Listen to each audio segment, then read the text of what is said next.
Welcome, everyone. Thank you so much for joining us. I hope you've had a wonderful start to the new year and a nice Simchat Torah. We are so happy to be back again with Rabbanit Sharona Margolin Halickman. She was the first Congregational intern and Madricha Ruchanit at the Hebrew Institute of Riverdale, where she provided religious education and spiritual direction for the community. She's a graduate of Yeshiva University, as well as Matan's Eshkolot, Tanach, and Hilkheta programs. Sharona is the founder and director of Torat Reva Yerushalayim, and she writes a weekly blog on the Parsha for the Times of Israel. Sharona is the author of 2 books, Parsha Points, Torah from the Land of Israel, and Parsha Points, More Torah from the Land of Israel. We really enjoy learning with her. We do have a 3rd and final class in the series coming up with her on November 13th, titled Fulfilling the Goals of Israel's Declaration of Independence. You could find the link to sign up for that class, as well as our other upcoming classes linked below wherever this video or podcast is posted. But with that, Rabbi Sharona, please take it away. Hi, welcome. Thanks so much for having me. Shmita is actually one of my favorite topics, the sabbatical year in Israel. And one of the reasons why I like it so much is because it's not just a biblical mitzvah from biblical days, but with the rejuvenation of the modern state of Israel, we actually can put it back into effect. And what we're going to find out is that it's not only about agriculture, letting the land lay fallow, but it also has a lot to do with social justice, both in the agriculture area as well as in the financial area. So we're going to start with the Shemitah's mentioned a few different places in the Torah. So we're going to look at where it comes up.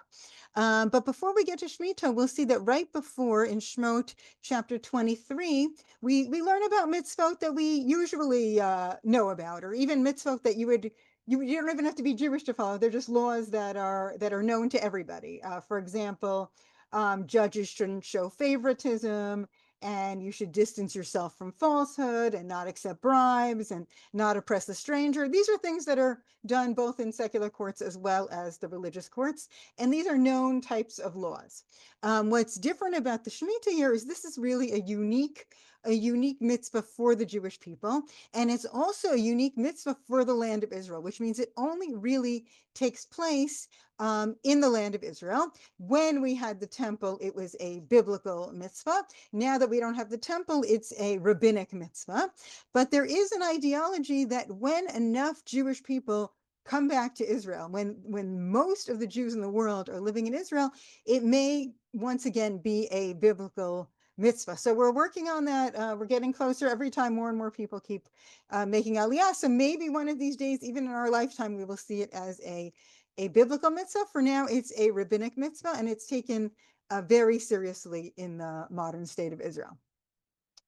Okay, so we look in Shemot chapter 23, and it explains, "V'shesh shanim tizra et artzecha, v'asavta et vuata." So for 6 years, you should plant, and then you should gather in what you grew. "V'shvi'it tishmetena netashta, v'achlu evyonei amecha." Okay, on the 7th year, you can't do anything. You can't touch it. You have to let it lay fallow.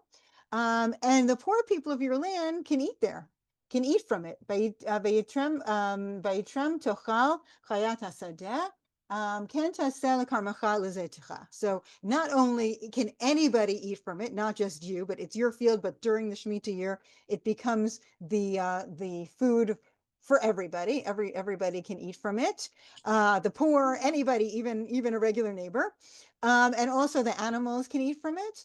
And this is not just your field with your grains. This is also your vineyards and your olive groves. Okay, and if you think about it, these 3 types of foods are the classic Middle Eastern diet from biblical times until today, which is grains, right? You think of also,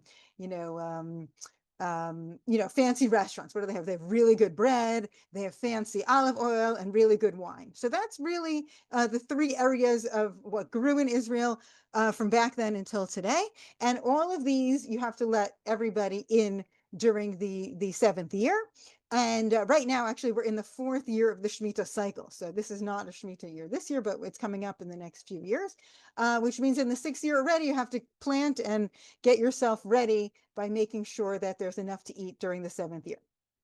Now, the Shemitah year is very similar to Shabbat, right? We count 6 years and we let the land lay fallow on the 7th year.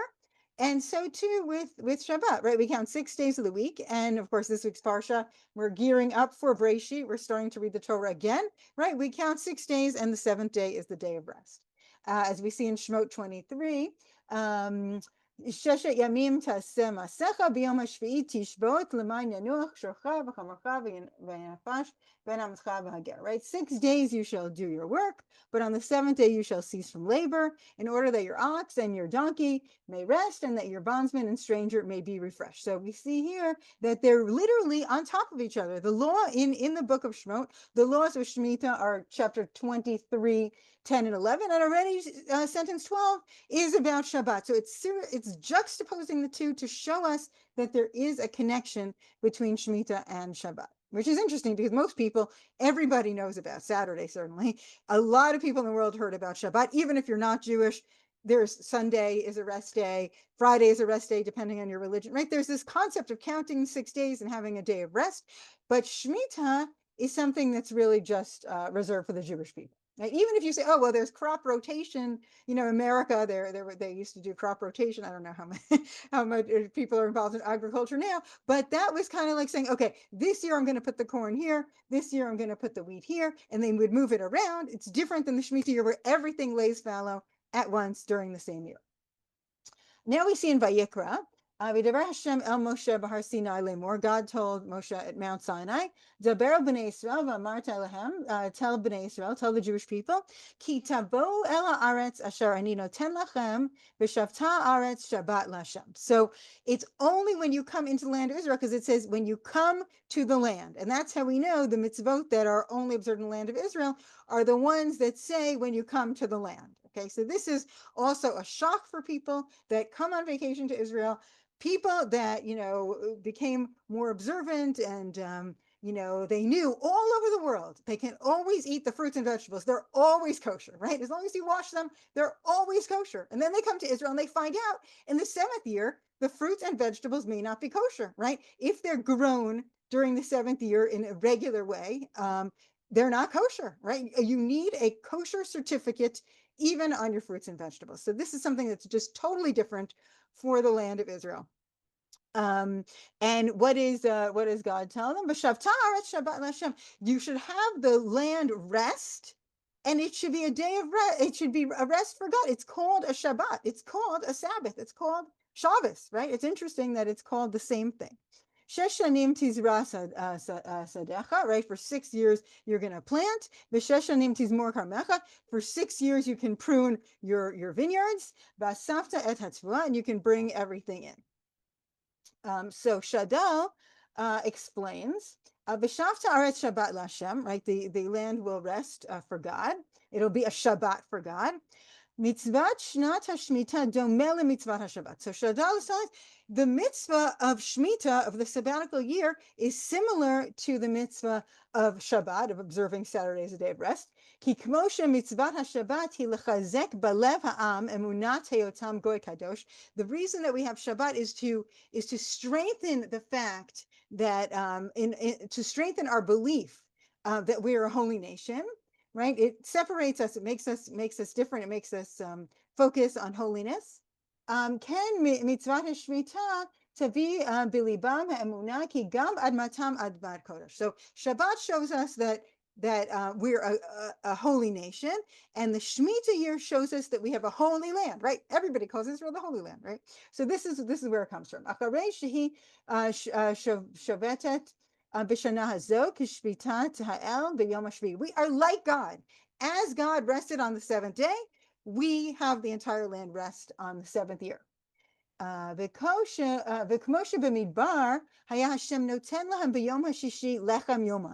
Why do we have 2 challahs on the Shabbat table? Because we didn't get any manna on Saturday. We got both portions on Friday. So just as we had both portions on Friday of the manna in the desert, Ken biotam ad matam hayam mitzuveh lahem et birkato b'shana shishit. So just like on Friday you got 2 portions, so too in the 6th year we will get enough yield to last us for the 7th year. And it was also that idea that when the Jewish people were in the desert, there was that whole idea that that was kind of like a test, right? Are you going to go out on Saturday and look to see if there's going to be more manna, or are you going to listen to the commandment to take 2 on Friday, right? So the same thing is true here, right? Are you going to make sure you plant extra in the 6th year? Are you going to wait and then you'll be transgressing? So if you do it right, you can grow enough that even during the Shemitah year, you'll have enough to eat. Okay, and then we read in Vayikra, Ubashana Shvi'it, Shabbat Shabbaton Yel Aretz, right? In the 7th year, we'll have a Shabbat Shabbaton. Funny, because we call Yom Kippur, the holiest day of the year, Shabbat Shabbaton, a super duper Shabbos, right? And here we're calling the Shemitah year the Shabbat Shabbaton, super duper year. It's going to be Shabbat Lashem. It's going to be a break for God, a rest for God. Sadcha lo tizra v'karmecha lo tizmor. Okay, so this is the 4 biblical commandments that you're not allowed to do during the Shemitah year. You're not allowed to sow your field, right? You can't plant or prune your vineyard. And then it continues, lo tiktsur, lo tivtsur, right? You shall not reap the aftergrowth of your harvest or gather the grapes of your untrimmed vines. Okay. Shanat Shabbaton Yel Aretz, it has to be a year of rest. Right? Over and over we see it's repeating that it's the Shabbos of the land. It's the Sabbath of the land. But it's going to be, don't think you can't eat. It's going to be for you to eat. Lecha, for you. Lavdecha, your worker. Your lamatcha, your female worker. And everybody else, your hired servant, your bound laborers, anybody that's living with you, you all get to eat. Everybody is eating during that Shemitah year, and everybody is an equal. The 7th year is everybody is an equal. We'll see how that works practically in a few minutes. Also, your animals, they all get to eat. Okay, but now you're going to say, wait a minute. What are we going to eat? Right? So Vayikra answers this for us. Right? What are we going to eat in the Shemitah year? If we can't plant and we can't gather it in, don't worry, I'm going to give you a super duper double blessing in the 6th year. And the tvu'ah, the yield is going to be for 3 years, right? Because, you have to, if the 7th year you can't plant, then how are you going to have anything in the 8th? So you need 6th, 7th, and 8th all done in the 6th year. Yashan ad hashana shi'it ad bot v'ata tocha yashan, right? So everybody is going to eat the old stuff. Now, what does the old stuff really mean? It means, like, what's our flour that we buy in the supermarket also? It's not from yesterday, right? Things that can be preserved and saved, you can already just save extra. Okay, so that was the agricultural aspect of Shmita. In a few minutes, we'll talk about how this plays out in Israel today. But that's not the only aspect of Shmita. So one idea so far is that we see that everybody is equal. It is a time where nobody is better than anybody else, right? Nobody is more important than anybody else. Now we have the Shmitat Ksafim, which is the remission of debts. Okay, and the idea of the remission of debts is that the Shemitah year will cancel out the end of the Shemitah year, the end of the 7th year will cancel out any debts that you may have. Okay, now this is not for somebody that's a big wealthy person, and then they'll just start going into debt because they know it'll be canceled. The whole idea here is to help the poor people that are struggling, to help get them back so that we can all start after the Shemitah year. When we go to year 1 again, we can all start on a clean foot, basically, on all this in the same place. So how does this work? It says in Dvarim, Miket Sheva Shanim Taseh Shmita, right? After 7 years, you're going to have a Shmita, Okay, and this is going to be the Shmita Ksafim, the cancellation of the debts. V'zeh dvar hashmita, shmot kol bal masher yado asher yashem bere'ehu lo yigos erehu ve'et achiv ki kara shmita l'Hashem. Okay, so what's going to happen? That your creditor is not supposed to push the person that borrowed the money to take it back. Right? That you're not supposed to be like, I'm sure you get letters from the bank that say, hello, you owe this or that, credit card bills. Instead of that, you don't push them to give it back if they're Jewish. This is basically a form of charity from one Jewish person to another, but it doesn't seem like charity, because basically what happens is somebody comes to you and they want to borrow money, let's say the second or third year. Okay, so really they don't have any money, really they need tzedakah, but it's not nice for them to ask for tzedakah, so they ask for a loan and they're hoping that eventually they'll get to pay it back. And the person lending it is already doing it as it's tzedakah. They're already doing it as charity, figuring they're not going to get it back. And this way, if the person gets back on their feet and they can pay it back, great. And then the person that lent it gets it back. If not, then it's considered forgiven and it's like charity. So now the problem is when you get too close to the Shemitah year, right? Let's say you're in the 6th year already, or the end of the 6th year, somebody's going to say, what are the chances that they're going to pay me back at this point? I don't think I really want to lend them because I don't feel like giving them charity, right? There's the chances of them paying back goes down as the years go on, and that's why the Torah has to force us really to lend anyway. Okay, so what does it say? So this is really for Jewish people. Okay, this is a charity for Jewish people, right? We can't give everybody free loans, right? But we can try to do this as a charity where it's not embarrassing. Okay,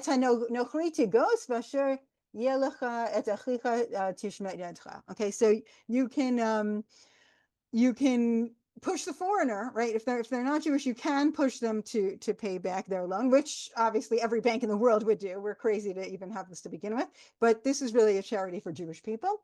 And then it says, "Efes ki lo yeh b'cha avyon." Okay, so if we work this out the way that it's supposed to be, and we're giving the loans and we're giving it in a charity style way, there should not be any poor people, right? Everybody should be taken care of in this way, right?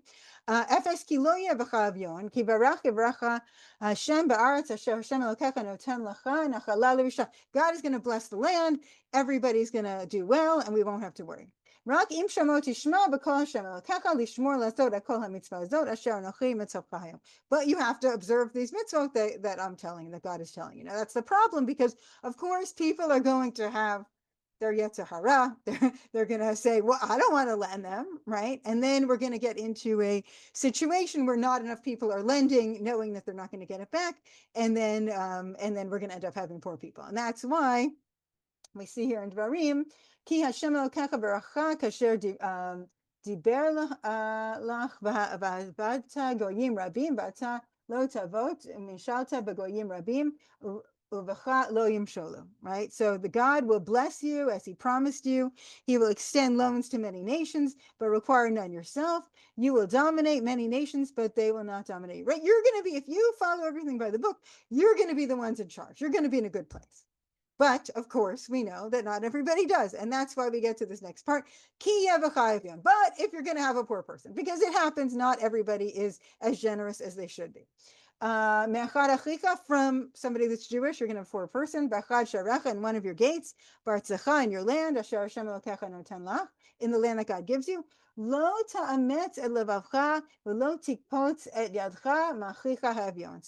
if it comes out that the person ends up being poor, don't harden your heart and don't shun your hand against your needy kinsman. So if it doesn't work the way it's supposed to be with the loans, still you have to give charity when it's needed. Open up your hand to the poor person. Right? So you should lend him sufficient for whatever he needs. Okay,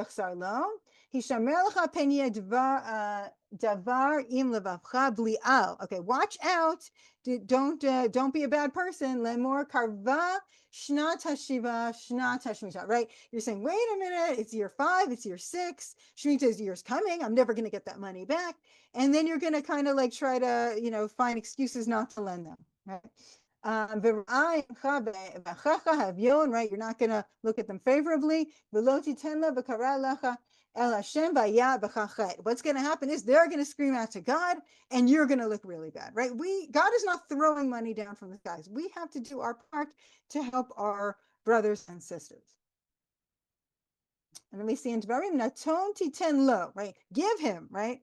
It's double give, right? Because naton titen, the word give is said double just to make sure that you know.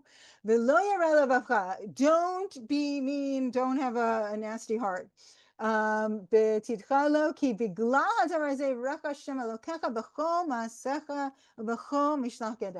going to be blessed if you do what you're supposed to do. You give this charity style loan, God is going to bless you, right? My grandmother always said, you give good, you get good, right? It's worth it.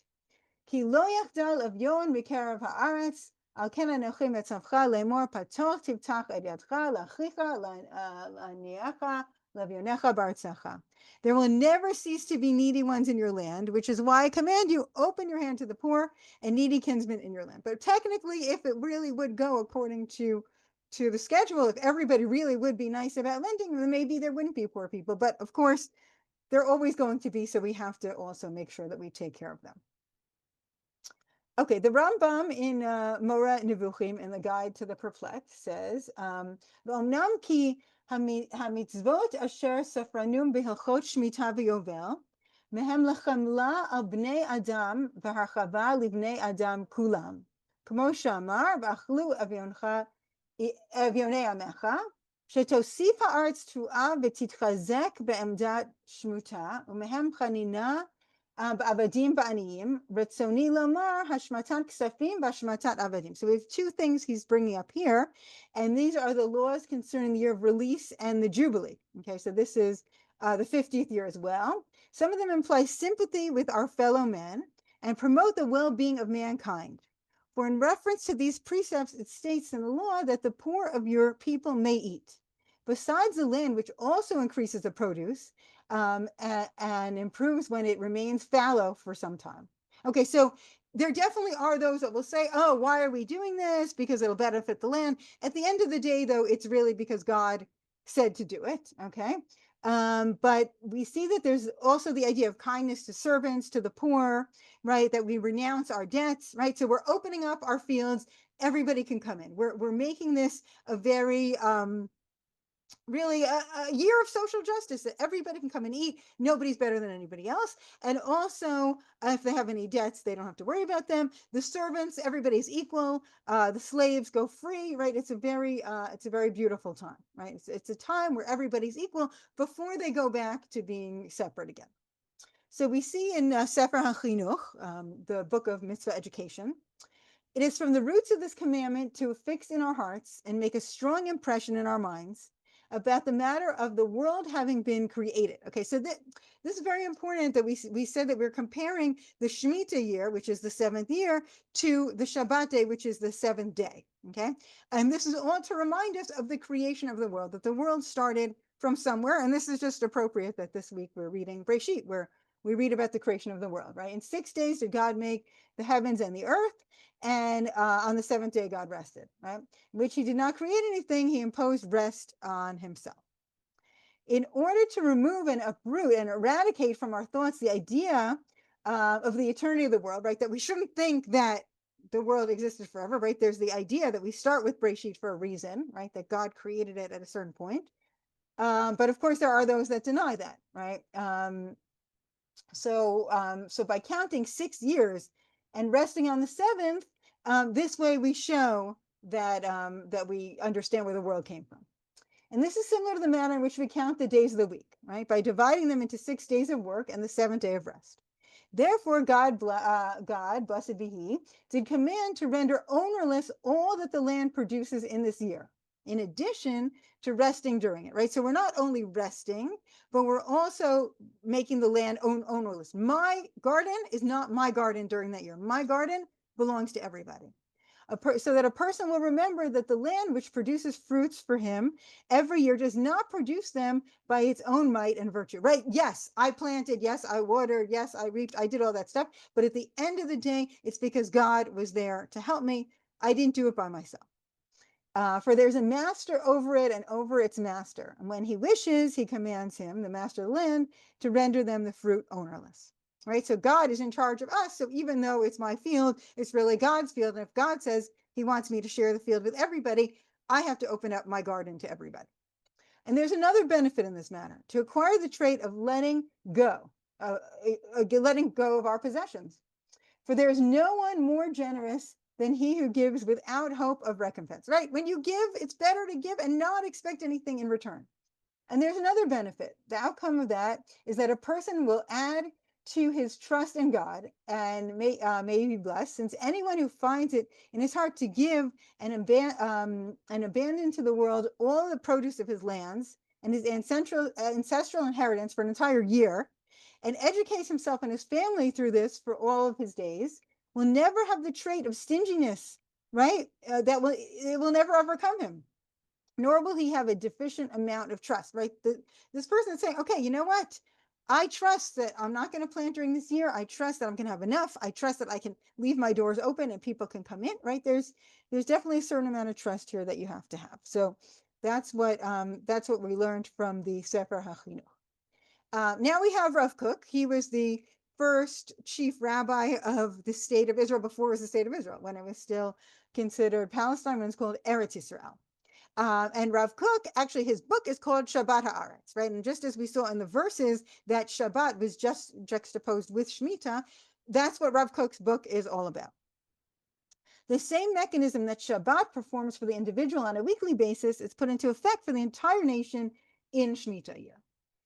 The ongoing tension and conflict between the idealistic call to care, kindness, and truth, pity and compassion on the one hand, and ruthlessness, coercion, and the pressures of quest for material success, inevitable and essential in daily life, on the other hand, cause a distancing of the divine light from the collective mindset of the nation, a distancing which has the power to lurk with poisonous effect even in the moral world of each individual. Now, the periodic suspension of the rat race, the societal order, can bring a phenomenal boost to the nation when society is morally and spiritually ordered, raising and performing the social order. Just think of yourselves and how you feel when you have a Shabbat, right? You should, okay, I'm closing down my phone, I'm not working, my computer is off. You know, whoever wants to order something, whatever it is, they're just going to have to wait until Saturday night. It's a really good feeling to have that, right? 1 2 weeks, just say, okay, I'm just not having anything to do with work right now, right? So imagine transferring that to a whole year. And of course, some people do that if they're lucky enough to have a job where there's a thing called a Shabbaton, which is a sabbatical. People take off a year from work, they still get paid, they can go study, they can go travel, they can do all these things, right? That's a Shabbaton. That comes from here. So we have to get away from the materialism. Yes, we need it. We can't take every year as a Shabbaton, right? But we can take 1 year where we say, okay, I'm stepping back from all of that stuff and I'm going to become a better person during that year. But that's, of course, if you remember that this year is not just about agriculture, which at this point in Israel is only about 2% of Israelis work in agriculture. So we have to take this be above and beyond agriculture, or else most people would not be affected. And we'll get to that in a few minutes.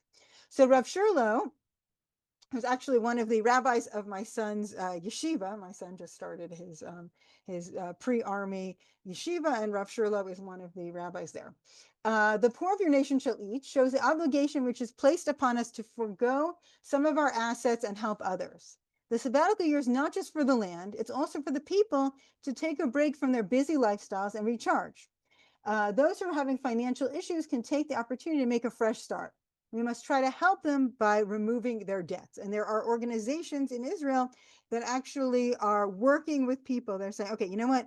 If you come and meet with us and we set you up on a schedule, we will help you pay off your debts as long as you make this commitment not to end up with them again. Now, what happens in Israel is we have something called minus, which means that you can spend beyond what's in your bank account, which is a really big problem, because then people end up in minus by taking a trip or whatever it was, buying things that they don't really need.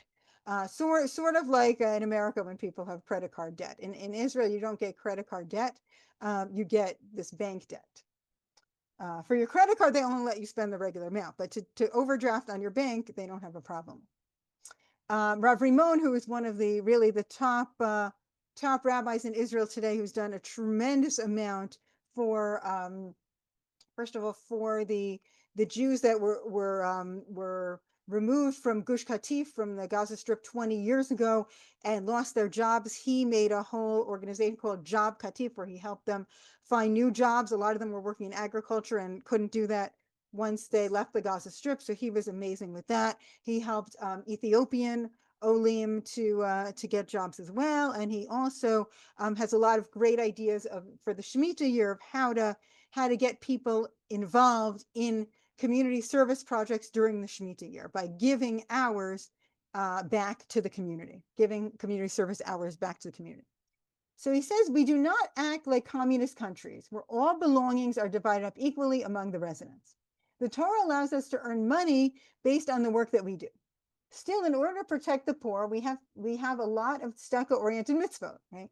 Giving charity, and then we have all these other, aside from Shmita, we have other agricultural mitzvot as well, such as Maaser Ani, right? Giving tithes for the poor, Leket, Pe'ah, and Shmita, right? Leket is leaving a part of the field. Also Pe'ah is leaving a part of the field, right? When you have things growing, you don't take everything, you leave some so the poor can come and get it, right? These were biblical mitzvot, which today have transformed into other things. For example, there's an organization called Leket, which takes the name from the mitzvah here. And basically what they do is there are many fields in Israel that the farmers can't pick everything, right? And they can't sell everything, especially sometimes when you go to the supermarket, you see only nice looking peppers, right? All the peppers look pretty much the same, but there are some really weird shaped peppers out there. There are weird shaped cucumbers, stuff that you would never know about because they never make it to the supermarket, but those would just go to waste. So what he does at Leket is they bring in all kinds of volunteers, and the volunteers pick the stuff that nobody else would take anyway. And they give them to charity organizations, to the homeless, to all kinds of places that need soup kitchens and things like that. And this way, it's not wasted. But anyway, so these agricultural mitzvot continue on today as well. And also today, we're not going to tell the poor go into a field and collect, but we will give gift cards that look like a credit card to people that can't afford food, and they'll go into a regular supermarket with this card, and nobody knows that it's a charity card. And this way, they can take what they want. There's also these deliveries, neighborhood deliveries of all kinds of products from farms where people can just come and take and nobody asks them. So some of these ideas are still going on today. But anyway, so those are mitzvot that go on all the years, right? That your field always has to be open for the poor to come in, right? Things like that. But they're only allowed to take certain things. The Shemitah year is different because you can take anything just like anybody else. It's not owned during that year. So what we say is that the fruits are hefker, abandoned. That means anybody can take them and anyone can enjoy them. Seemingly, if the only point of Shmita was the social aspect, we would have been allowed to plant and prune, but leave the produce for the poor, right? In this way, the poor would have more than everybody else, right? So then it wouldn't make sense either, right? So why doesn't the Torah let us plant? There's different aspect of Shmita. The land shall observe Shabbat rest for God. Shmita teaches us that everything belongs to God, right? Everybody, the owner of the field has to take a step back, just like he takes a step back on Friday night and says, okay, whatever happens to my business overnight, it's out of my hands. The same thing with the field. Everything is up to God, and recognizing that there is somebody above that is helping them do so well and have these fields. Okay, Rav Aaron Lichtenstein, he taught that we stop working not only to help the poor, but also to make sure that the giver does not act superior, right? You know, sometimes people give charity and oh, I'm so terrific, right? Sometimes when someone contributes to the community, they become haughty. Therefore, during the Shemitah year, the owner does not work his field so that he is not officially the giver. The fruits grow on their own and the land is abandoned. The poor can take from what was abandoned, and they don't have to rely on the loving kindness of the giver, right? So there's an idea here of equality, that everybody becomes equal during that year. Now we see a whole bunch of different mitzvot of how we're supposed to behave, right? Lo tete mishpat, ger yatom, v'lo takbo beged almana, right? So for the stranger, the orphan and the widow, right? Over and over, the Torah tells us that we have to treat them properly. Right? That we have to remember that we were slaves in Egypt. Remember that you were also downtrodden, right? Don't look at them and say, oh, I'm better than them. No, you were also downtrodden. Don't forget that. Okay,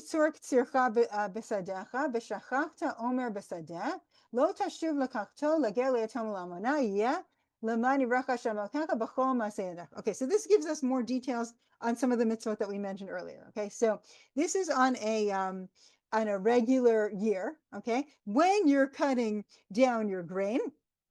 Okay, if you forgot, right? If you forgot a sheaf, right? Usually what happens? You're walking, carrying a whole bunch of stuff, you drop one, so you want to pick it up and take it on. No, you dropped it, leave it, the poor will come and get it later. Okay, so that's shichacha. It's like as if you forgot it. Okay,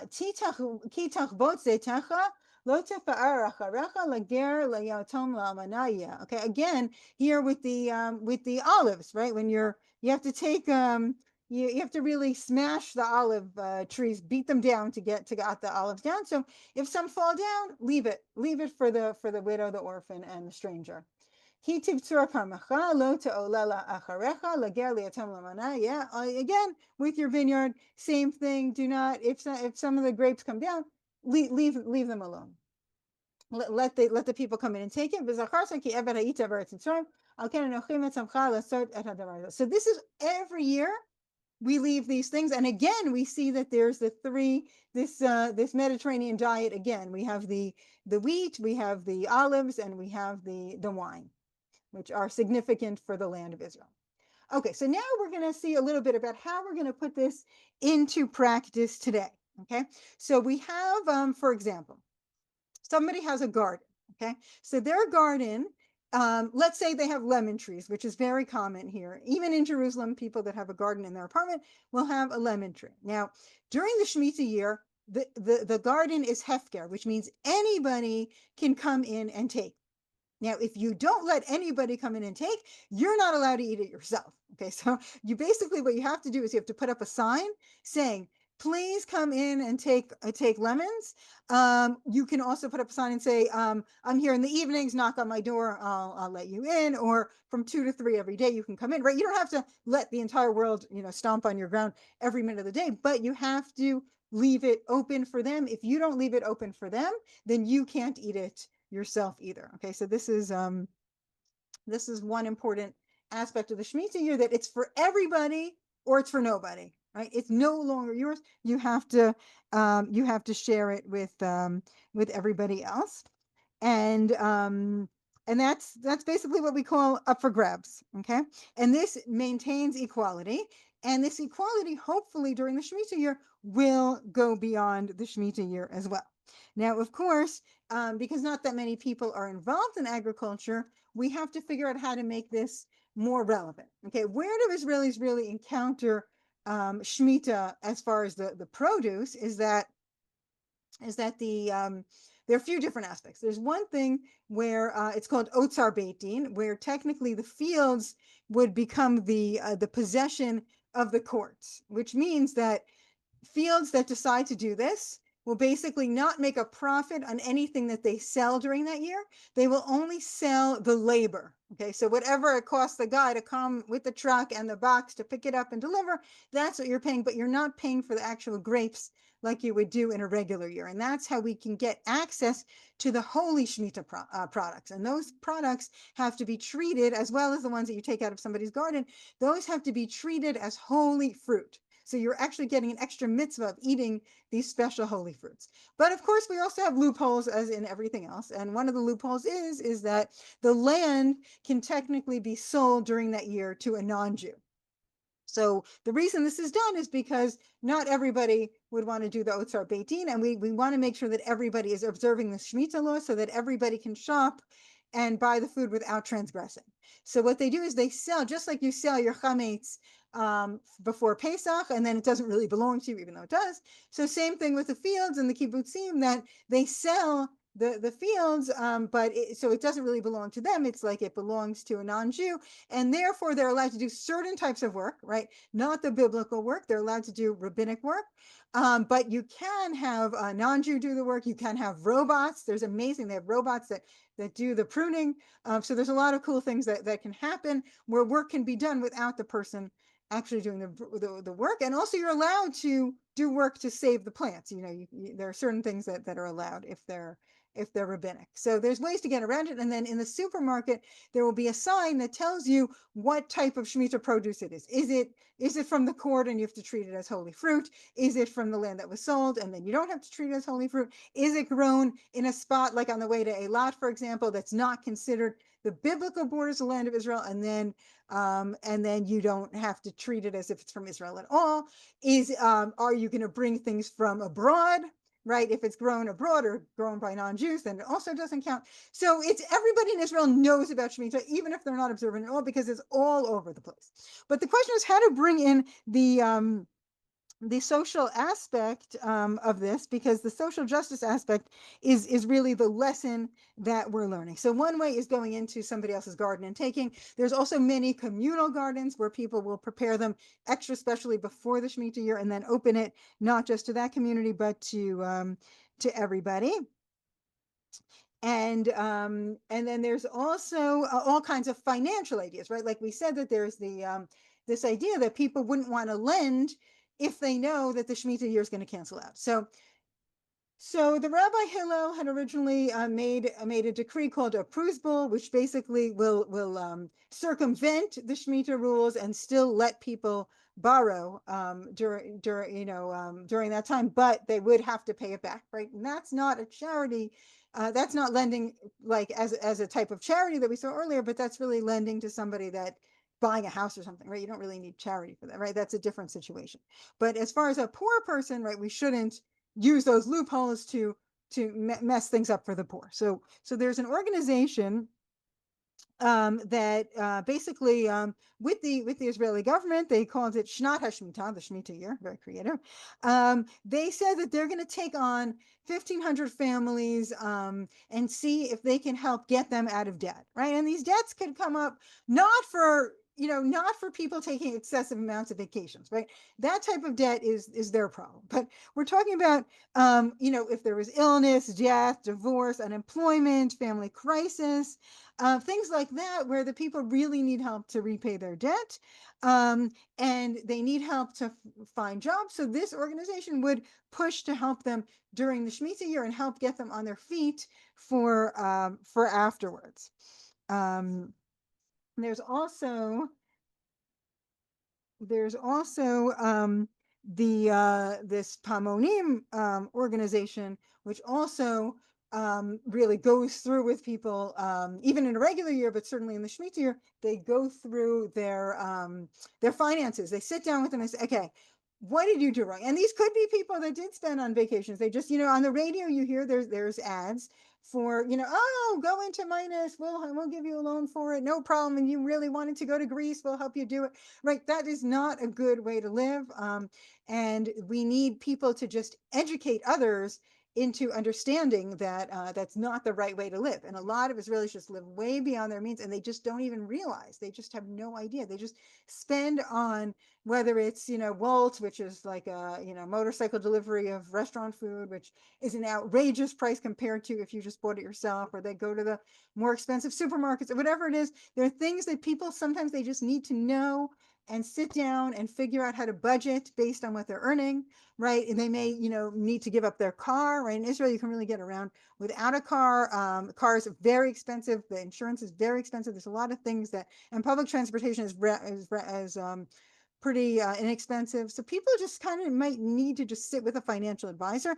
And these organizations do this. They interview families, and then they will put their stories in the newspaper. So you really have to be a brave person to have your entire financial info out there in the newspaper. But it is helpful and beneficial for many, many people. And then there's Rav Rimon's organization, Sulamot.